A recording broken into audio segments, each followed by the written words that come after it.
what gave you the passion? What gave you the vulnerability to be able to speak up publicly on so many various platforms and have done so eloquently? What is it that's just making you want to just stand up and shout to the world outside of the horrific, and the travesty that's been taking place? Because there's a lot of people that get angry and they can talk amongst themselves. They can talk to their families. They could spread love and hope and cheer other ways. They can spread their message other ways. But what is making you just wanting to get on this podium? I actually went to school until second grade, third grade, I think, in Iran.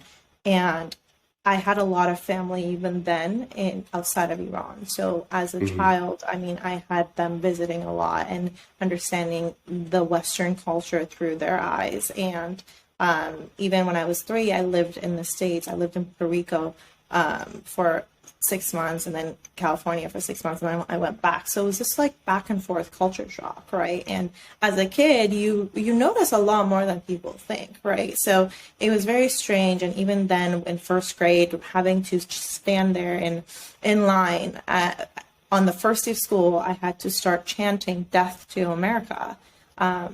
And that's what they do to start the day. That's how children there have to start their day, is chanting "Death to America." And I started bursting out crying because I thought that meant my family is going to die in America.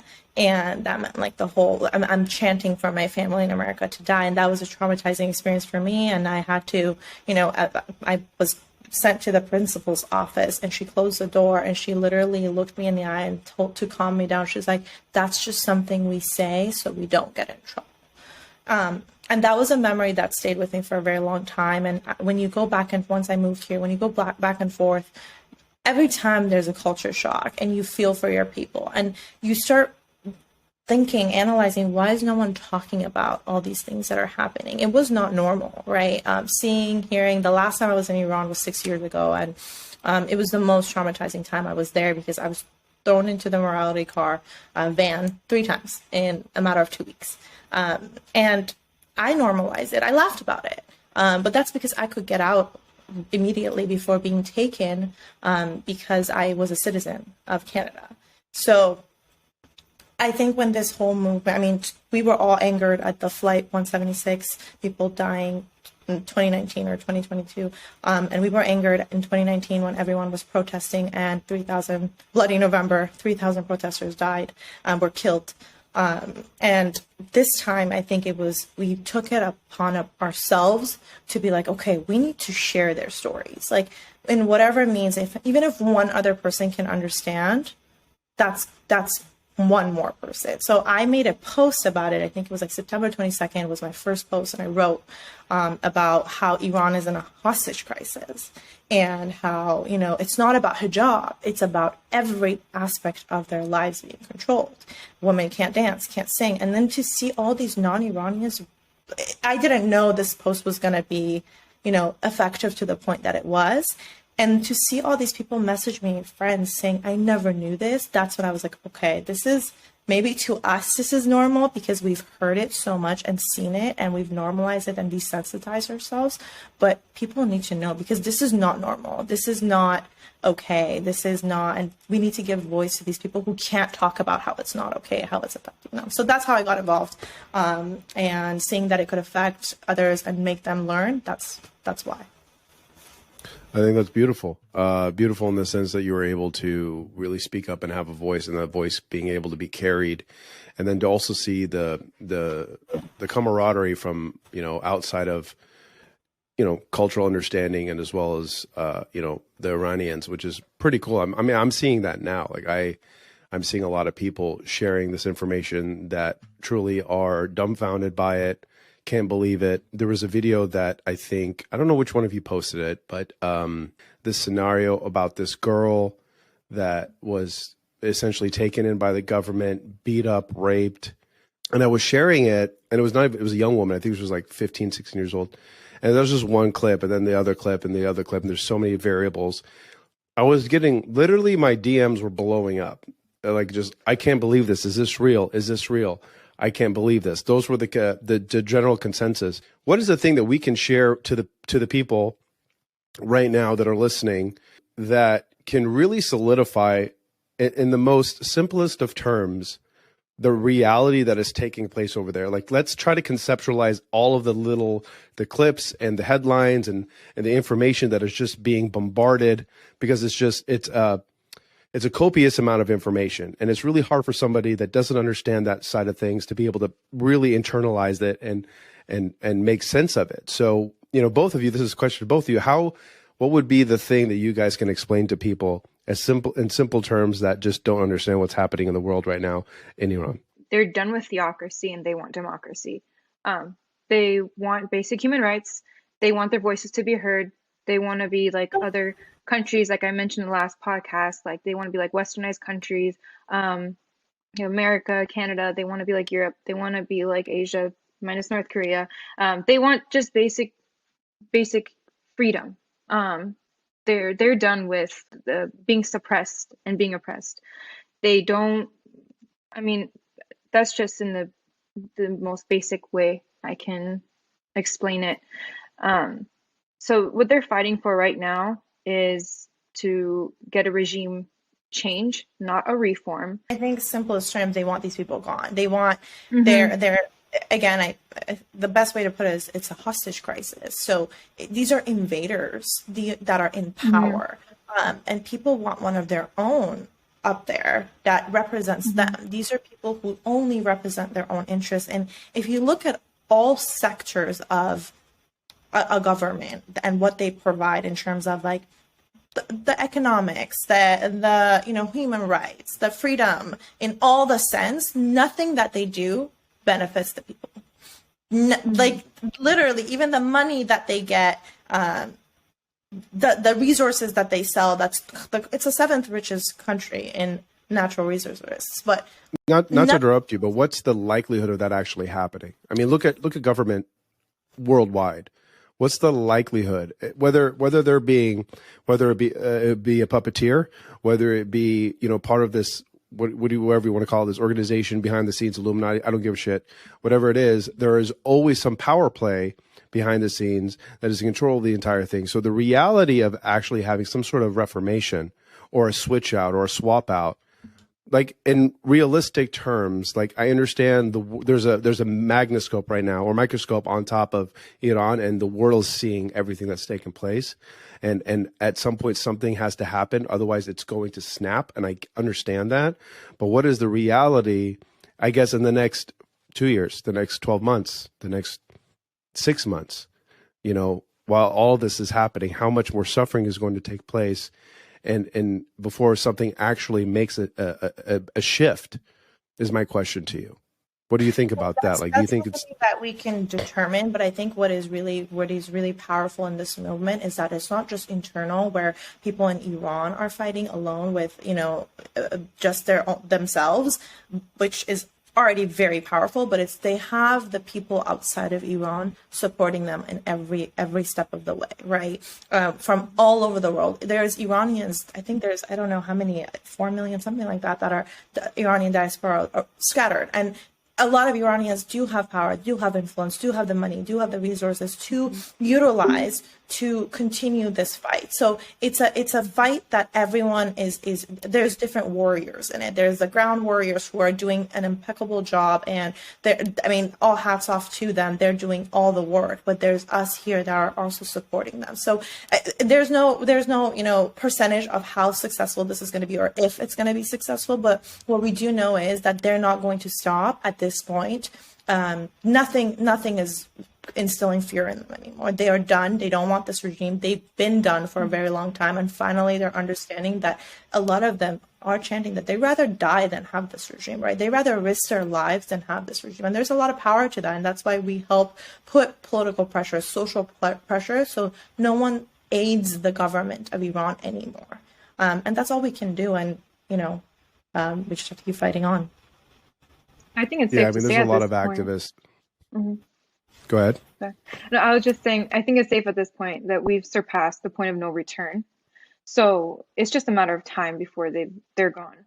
If you see videos right now of Iran, their women already have their hijabs off. People are reporting from Iran, it's a good 50 to 60% that women on the streets have their hijab off. So that ball has already started rolling. So Yeah. there's, at this point, we can say there is no going back. We're kind of in that middle zone right now of this whole revolution Well, happening. Um, mhm. yeah, well, the thing You're, is that people know if people stop now, that the scary part is people stopping now is more dangerous than people mhm. to keeping on in this fight we're on, because this is the same government that tracks every single one of your moves, right? So and I wrote about this before, that right now the government is in defensive mode because they are having people protesting and being so actively and vocal about this regime change, right? Once people backtrack, and they know this in Iran, once they backtrack and they're like, okay, I'm scared, I'm not going to do this anymore. All these people who've been at protests, all these people who vocalized, they will one by one start getting identified. One by one, they will be arrested. One by one, they will be murdered. Their families will be threatened. So that's going to take a toll on the people a lot more than continuing on this fight and finally getting rid of this regime after all. That's the scary part. And that's a reality That's a reality. because Yeah. it's literally, it's happened. Historically speaking, it's happened over and over and over again. Yeah. It's just frightening. The thing that frightens me the most is every time I go on, the New York Times or Al Jazeera or whatever, it's just headline after headline, and it's like the top 2, 3, 4, 5. It's Iran's this, riddled with this happened and this happened. And I'm just like, my God, it just won't stop. And And it's that's nothing. 1% of the coverage. The coverage should Yeah, be a lot exactly. more. And that's No, totally. I'm with you 1000%. But what I'm saying is, it doesn't stop in the sense that I'm just waiting for something to turn positive. I'm waiting well, for a headline that says X, X, and X, and X, and Y took place. Finally, something. There's a shift that is happening. I want to ask a quick question because I know we're kind of going, I'm rambling here, but for the people that don't understand, and myself included to some extent, right? For those that are listening, I think there's a distinctive difference between being a devout Muslim or whatever religion, Baha'i, it doesn't matter, and then leveraging and using that religion in order to gain control, what have you. Now, is the removal of the hijab, is that a political piece? Is that a political stand-up? Or is that against the religion, or is that against the regime? oh my gosh, I could talk about this all day. Do you have anything to say Go before I for start it. ranting? Go for it. Because I really want to know, and I'm sure people want this. Yeah, I Please. think us Iranians have been trying to say time and time again, this is no disrespect to the religion. This is Mhm. just about freedom of choice, and that's it, right? I when I was in Correct. Iran, and every time I go back, I have family that is devout religion Muslim, and they wear full hijab, and not never once have they tried to enforce it on me, judged me, or didn't sit at the dinner table with me. They all have welcomed me with open arms, and me with them. There was, cultural barriers for sure. Like one time I went and I thought I could hug them, saying I'm a hugger. So I went up to one of the men that I know, and we grew up together, and I came to hug him, and he literally like almost fell back, like tripped back, and like too much. And I was so, at first I was like, why? And then they told me, like, because of religion. I was like, no, like we laughed about it, right? Mm-hmm. We all sat at the same dinner table. We all, shared the same meals and shared conversations. There was no judgment. So it's not about that. It's about freedom. We want people who are Muslim to practice being Muslim. And the government is not practicing true Islam. Whoever I speak to who is familiar with the religion and knows the ins and outs, they are just using that as a ploy to brainwash. Nothing It's that they pure do, it's exploitation. their own. It's a fake religion that they've created, and Mhm. they've named it Islam. It's a completely different thing that they've created. Anything that benefits them. So yeah. People who are truly religious in Islam as well agree with this also. I mean, this is what Yeah. also makes this movement so impactful because we have so many different types of groups who agree with us. From people who are very religious, they know that this is being exploited and this is not what true Islam means. You feminist groups, even animal, I mean, I can go on and on about this, but even like animal rights groups, environmentalists, like everyone is in on this because they just do so many moral breaches in terms of who what they represent. Everything about them is a scam. Everything. And In as the name Donia was of Allah, saying, Sorry, you keep cutting out, so I didn't know if you stopped. Oh no, you're good. I think my Wi-Fi is being weird. Continue though. It's all good. It'll all look good when it's all done. Is am I being glitchy though? Just quickly, like, because I noticed You're a few fine. glitches with you guys. Okay, all right. Yeah. But yeah, I mean, they're just a scam. I think they should be considered a mafia at this point. They're not a government group. They should be considered an organized crime at the least. They're not true Islam. They just exploit religion to get what they want from money and power. That's basically it. Yeah. I mean, they got into power. One of their marketing like manipulations was they fooled people to believe that Allah put Khomeini's face on the moon. And so people really believed they saw his face on the moon, and that was a sign from Allah that this is their true, their leader, right?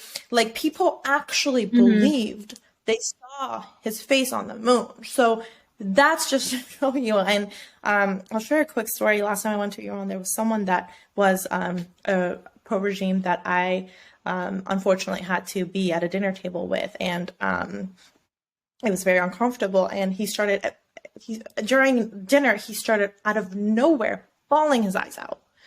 Bawling his Oh, eyes honey. out. So we're all just kind of like, why are you crying? And he's like, I just love Khamenei so much, the supreme leader. He started crying for his love for him because he's like, he is my God.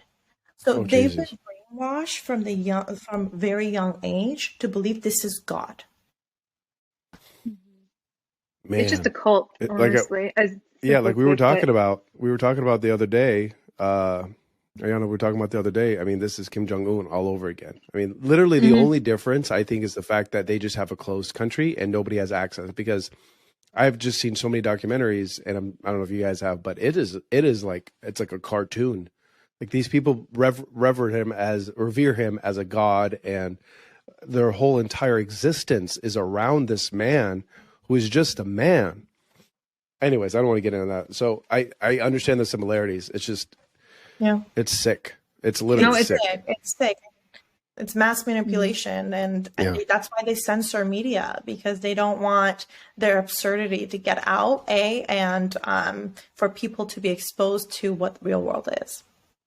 Yeah, I think it says like digging into psychology of things, the ones that are in support of people like Khamenei there and Khomeini, it's just comes down to the psychology of being brainwashed. I mean, they just that's my personal opinion and belief that they've just been conditioned to think this way for so many years now, and from their own parents, who at this point it's the generation. I think even our grandparents' generation have experienced this. So it's just conditioning over the years to think this is correct, this is right, and now we're putting the brakes on it and saying no, this is wrong. Um, we need to get rid of this like ASAP. So Yeah, a and lot this of is why them we're are here. like, This is the revolution that's happening. yeah, and there's a lot of people that are in poverty, and they love that because they target these families who are in extreme poverty and desperate for money, and buy their children essentially to put them in these quote unquote like supreme leader schools, like Mm-hmm. Basijis, all of them from as young as age 4, and Mm-hmm. from then they So that's just when the brainwashing starts. yeah, there's no education. The education is what I mean, even our schools, we had his picture everywhere on the front of the books, his quotes. It was just like him, him, him, him. But in their schools, it's a whole different ballgame of like brainwashing since you were a child. So these people, unfortunately, a lot of I mean, there's not that many supporters of them, but the ones who are have been extremely brainwashed. So it just sounds like they're masking theocracy really with dictatorship, because that's what it sounds like to me. Oh, for sure. You Correct. know, Yeah. so for them to leverage and use religion as the means for control. I mean, it's just the same thing as saying that, like, what do you call them? Like terrorists and whatever. Like, Allah told me to do this. Like, no, he didn't. The guy brainwashing you is what told you. If you meet truly religious people of all beliefs, they're generally, I'm not going to say all, but generally, they're very peaceful people. You know, like they're not. Oh yeah. It's a weird sickness. It's a sickness because they start manipulating. And the fact that you were telling me at like 4 years old, they start this, man. Yeah, and they say if anyone goes against the word of God, aka the word that they say, their translation of the word of God, their translation of the Quran, Yeah. then they're waging war on God and they deserve the severest punishment. And that's what Khomeini in his 1988 secret decree had sent out to massacre everyone, that the political prisoners, and people did it. They massacred. There was 4 people on the death committee, and it's interesting to state that one of the members of the death committee is now the president. So in 1988, he was on the death committee to execute all these political prisoners because they waged a war on God, and now he's the president, and he's also preaching that same choir that They're doing the same thing right now. they're doing the same, and they've been doing the same thing, right? So They've let me ask you this, and I could be overreaching here, but like outside of the general reality of what's taking place, like they're trying to keep everything hush hush. They have so much control. Why execute them? Like really, like I'm trying to open up a dialogue here. Like, why would you execute them? You could imprison them. You could take away their livelihood. Why execute them? To what? To make, what do you call it? more prisoners to make It's 2 reasons. Honestly, it's just 2 reasons, but the main reason being is to deter other protesters from coming out. They don't want people to go against them. They want to send a message out there for us as well. I mean, this is why it's a psychological warfare, as they say. They want to send a message where it's like, you cannot interfere with our plans. You cannot go against us. You cannot be anti-regime. The simplest way. So it's just punishment by the most lethal means. 100%, because it's not like in the prison. I mean, here's the thing. I was reading statements made by people whose families had been in the prisons from 1988. And these people were just in so much torture and pain that they were wanting to die from that pain. Like, I mean, that's the thing. I think we're focusing on this execution, but what we need to really hone in on, there are things happening to these people. I get a migraine. When I get a migraine and I don't have my medication available, I'm like, God, take me now, right? Like that, like, and then I the other day I had a migraine and I felt so guilty for feeling so like in pain because there's Hossein Ronaldi, political reporter who's in the prison right now, had his legs broken and refused medical treatment. So imagine you're sitting in that pain. So I don't yes, the execution is horrible, but these people are already suffering before the execution. That's what we need to focus on. Like, they're in pain, they're being tortured, women are being raped. So those are all just horrifying. I think that's why we're also so angry. Sorry, I think that's why we were so angry about the headlines going on with the whole fake news thing. It's like people are concerned with the headline of what's considered accurate, what's inaccurate. But it's like, as Junya was saying, they're literally going through torture and psychological tormenting. That's just the least. I mean, there's just so much going on right now that's not being talked about. So, well, of course. I mean, the media is just full of shit 99% of the time.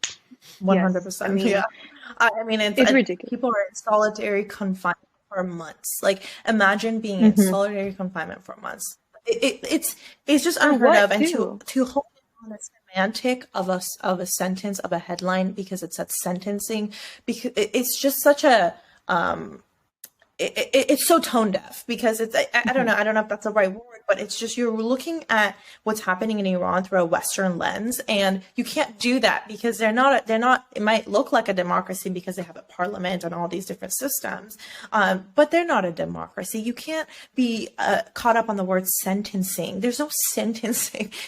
There's protesters on the street that don't even make it to imprisonment to get sentenced to death. They're getting shot before even making it to prison.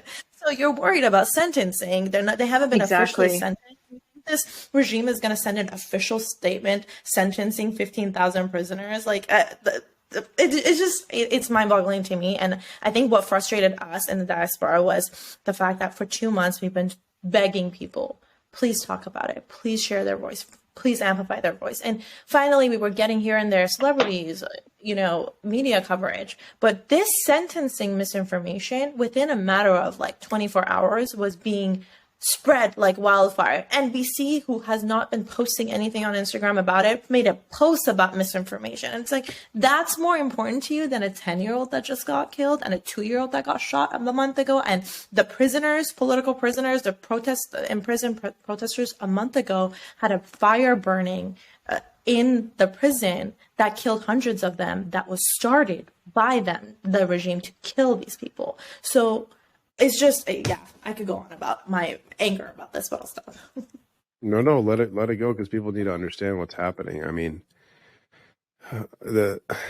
like you said, people are looking at it through a Western lens. Just that it's not just necessarily that. It's like we only get to see over here the superficial. Growing up, when things would be happening, my mom would always say, like, this is the actual news. We were watching, because, we have satellite TV and we're watching what's happening back home. I'm Lebanese, so we get to see things that are happening in Lebanon and, Syria and Palestine, what have you, and what's actually happening in the Middle East. And so it's like, this is the real news. Like, this is really happening. And you're seeing kids getting blown up and shot and people literally just crossing the street and being bombed. Like, they don't show that stuff. They don't talk about it because it's almost like this taboo, because we're trying to coat everything and make it pretty, and we're going to show you news about kittens. And then everything else becomes this brainwashing. Because, I mean, that's what news is. Like, news media, it's just, I mean, Kanye West said it best. Nothing on the news but the blues. That's all I got to say. Exactly. No, I mean, I think for us Iranians, we've seen so much that's come to light for us, so much truth that's been uncovered. From, what was it, earlier this week, was it Women's March, who had Negar Mortazavi represent us for Iranians. And I think we literally bombarded them in the comment section saying, please do not choose Negar Mortazavi to represent us. We have so many people, we'll send you all of them. Like, please don't have her speak. And they went ahead with it anyway. We have UNICEF, we have UN, like, we're just constantly bombarding them, telling them, please, like, help us out here. Give these Iranians a voice. They're literally risking their lives to send us content. The least we could do is just put, use your platform, just put one post about it, just something. And it's just, not only are they not acknowledging it, they're almost ignoring us. And this is what's been the most frustrating. Yeah, but it's all intentional. I mean, everything there's a rhyme and reason for everything what they're doing. Yeah, exactly. Yeah. They're just turning a blind eye. And this is what going back to the whole fake news thing, it's like, here we are literally killing ourselves, trying to put the news out there. And they just, they use something else that makes us look worse, it makes people discredit what's going on here. So we think that from now on, if the news is gone. Yeah, people are going out of war with this, which is such a Western thing to do. I'm sorry. Like, this is such a, obsolete thing to look at. There, as Donya was saying, there's so much going on. You have 10-year-old that just was killed. What was his name? Kian Pirfalak. There's they're shooting people from their cars who are just honking. I mean, just little things like this, yet that's the headline. So yeah, the anger is just, it's just been so eye-opening for us during this whole process this past 2 months. So, but we're still hanging on this bumpy ride. Yeah, they shot a woman recording the protests. They shot her. She caught her own death on camera. So let's talk about that. What we need to understand in the Western world, I think Western world is really stuck on the fact that we need to have factual, confirmed information. But how do you get factual, confirmed information from a government whose entire reign has been because of their censorship and their lies and deceit? Citizen journalism is the only factual information that you should be speaking on. Not even this misinformation. It was confirmed by the state media of Iran.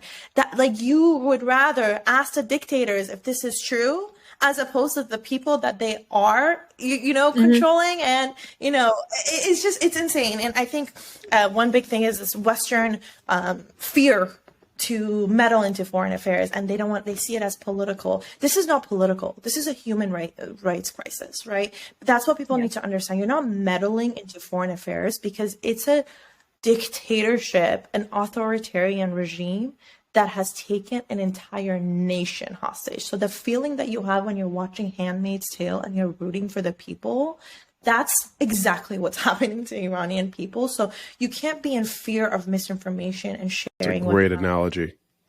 Right. Like, I mean, it's like you're in fear of spreading misinformation and being too political, but this hesitancy needs to be gone, because other than that, you're not going to get factual information. You're waiting for dictators to give you facts, and that's never gonna that's not gonna happen. They're just gonna diminish it. And Negar Mortazavi brought that up. What we need to understand is that the regime has infiltrated the Western world, and they're everywhere, and they are strategic masterminds. They're so sneaky. cyber Yeah. their cyber and psychological warfare is on it. When everyone was saying Trump is a great marketer, right? And there was that whole debate, right? This regime is Trump times 100, like brilliant masterminds. I'll give them that, right?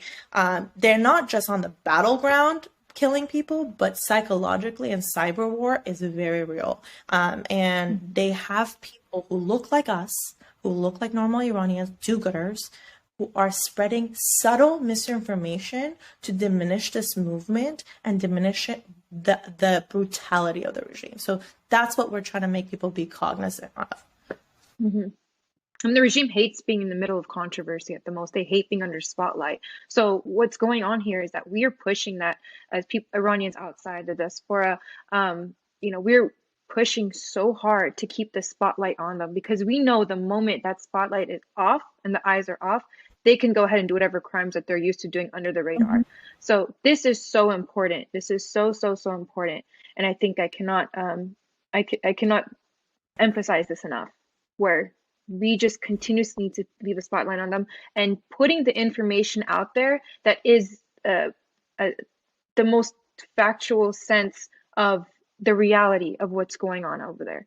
And there are pages, there are accounts now that do report to the best of their knowledge and the best of their factual ability to put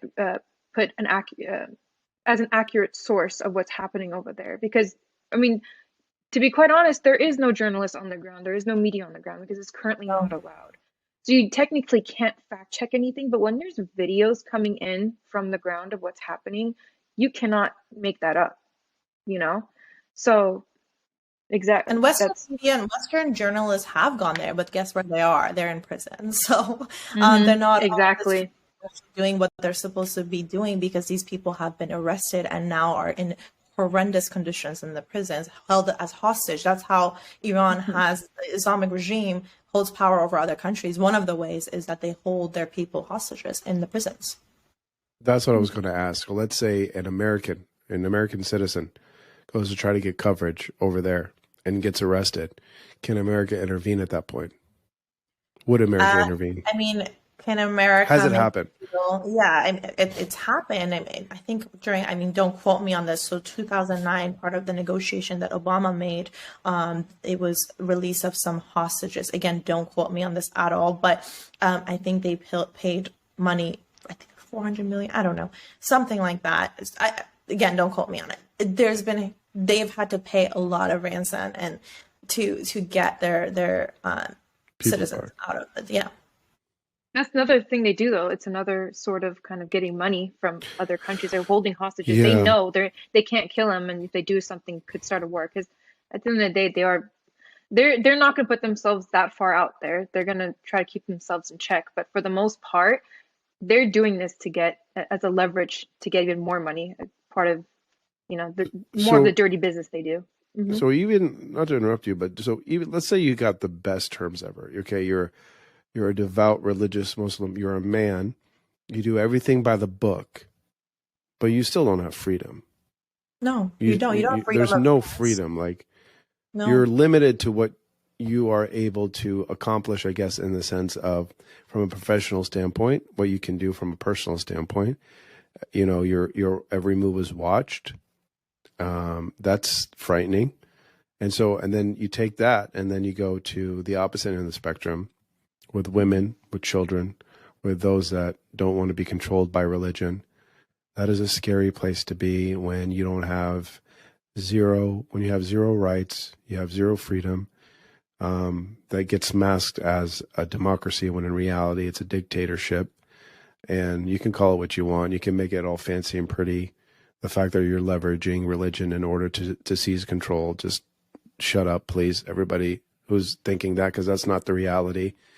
And on top of which, now you have everybody over in the United States or in the Western worlds that are watching this stuff on social media, looking at it from a perspective of superficial lens, right? And can't really grasp the fact that what's actually happening is if you do something wrong, you could be crossing the street and you just get shot and your life is over instantly within seconds.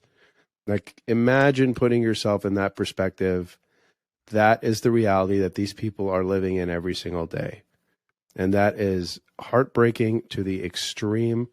And what can we do? What can we do, like right now, that can move the needle? Is there anything that we can do that really move the needle outside of spreading awareness, outside of doing these shows and talking about it? Like the general masses, is there something that we can do that is organized that can be done? I think the biggest thing that we're trying to do right now is at least we don't want to start war. I mean, war is not the answer, but the very least that we can do is to stop our leaders, governments, our local leaders, to stop doing business with them. I mean, we don't need you to do anything else other than just recognize them as a terrorist organization, recognize them as a mafia. You cannot do business as normal with the mafia.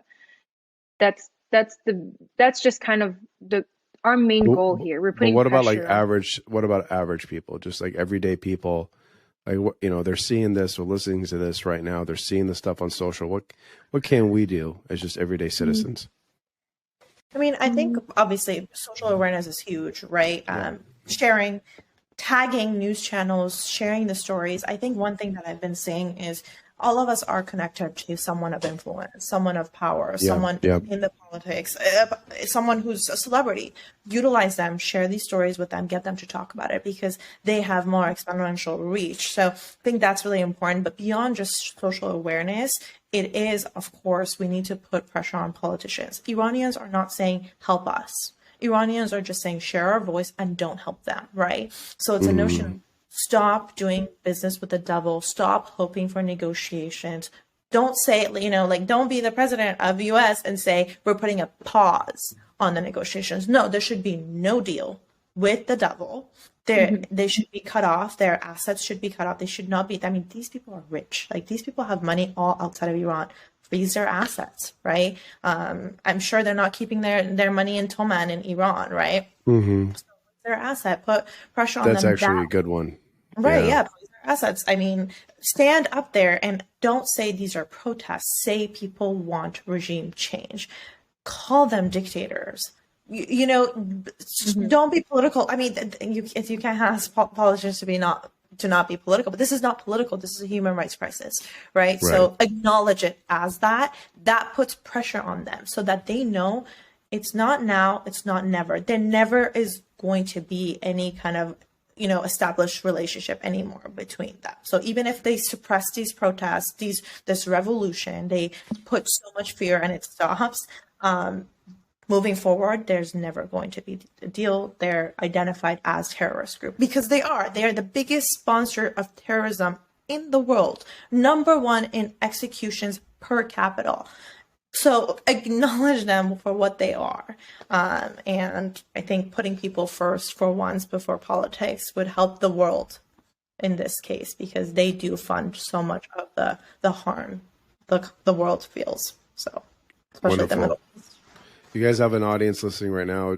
Where can they find you if they want to learn a little bit more about you, what you have to offer, as well as the messaging that you guys are providing? Social media, Instagram. I think that's where we've both been very vocal on. And we try to post like daily updates on what's happening in Iran, sort through the footage and put things that are valuable. So definitely Instagram is where I'm the most prominently outspoken on. Cool. Same I'll here. tag your accounts on Instagram. that. Wonderful. Well, hey, it's been such a pleasure. This is awesome. I'm glad we did a follow-up. I'm glad we got you on. I'm always open to do more of these. If I have to do 100 of them, I will, because this is just ridiculous. Ayana, just wanted you letting you know, like, we're at right now, I was just looking at the numbers so far. Our episode is at 141,684 downloads, and we're still going. So we're getting Wow. people. Okay. We're getting people out there. Yeah. I hope this one goes Yeah. Awesome. even We can do Inshallah. more with Carmina later. She's also amazing. So Yeah, I'd love to Yeah. get her on. Oh. I'm just as many voices as we can get that has reach, so that we can just leverage everybody's platform. really And then if I'm getting a few 100,000, you're getting, so on and forth. That that would be amazing. My podcast network is the send you a biggest, list of people to recommend for sure. Yeah, I'll send you yeah. a list of amazing people. for sure. Thank you so Awesome. much. The Oh, we Iranian community appreciates it, and we can't thank you enough. Tremendously. Hopefully, Iran will Thank be you. free, and we can, Hopefully, host. man.